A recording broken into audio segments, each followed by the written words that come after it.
Mavis and Toby. Mavis is a diesel engine who works for the quarry company, shunting trucks in their sidings. She has 6 small wheels hidden by side plates just like Toby's. Mavis is young and full of her own ideas. She loves rearranging things too and began putting Toby's trucks in different places every day. This made Toby cross. "Trucks," he grumbled, "should be where you want them, when you want them." "Fiddlesticks," said Mavis, and flounced away. At last, Toby lost patience. "I can't waste time playing hunt the trucks with you. Take them yourself." Mavis was pleased. Taking trucks made her feel important. At the station, Diesel oiled up to her. "Toby's an old busspot," she complained. Diesel sensed trouble and was delighted. "Toby says only steam engines can manage trucks," continued Mavis. "How absurd. Depend upon it, Mavis. Anything steam engines can do, we Diesels can do better." Diesel knew nothing about trucks, but Mavis didn't realize this.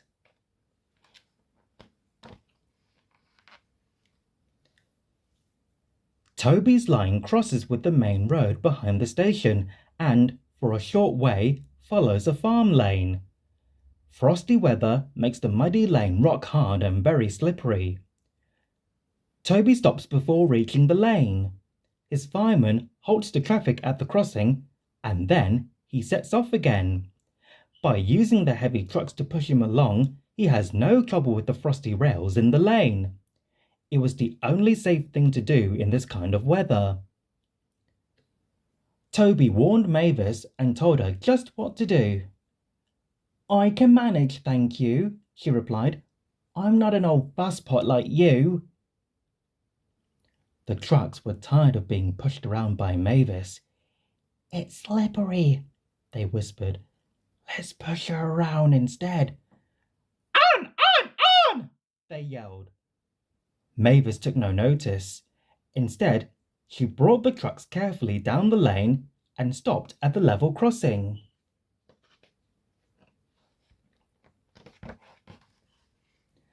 All traffic halted. "One in the headlamp for Fuzzpot Toby," chortled Mavis. But Mavis had stopped in the wrong place.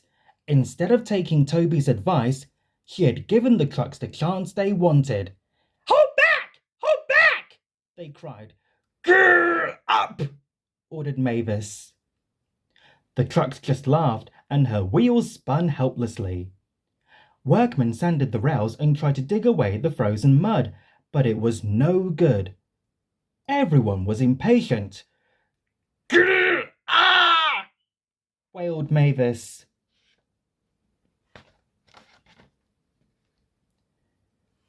Toby was in the yard when he heard the news. "I warned her," he fumed. "She's young yet," soothed his driver, "and she can manage her trucks herself," interrupted Toby. "They're your trucks, really," his driver replied. "Mavis is supposed to stay at the quarry if the Fat Controller finds out." Yes," said Toby thoughtfully. He and his driver agreed that it would be best to help Mavis after all. An angry farmer was telling Mavis just what she could do with her train. "Oh, having trouble, Mavis?" chortled Toby. "I am surprised." "Grr-osh," said Mavis. With much puffing and wheel slip, Toby pushed Mavis and the trucks back.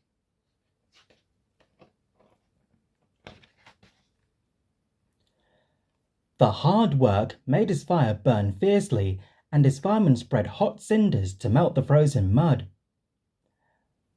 At last they had finished. "Goodbye," called Toby. "You'll manage now, I expect." Mavis didn't answer. She took the trucks to the sheds and scuttled home to the quarry as quickly as she could.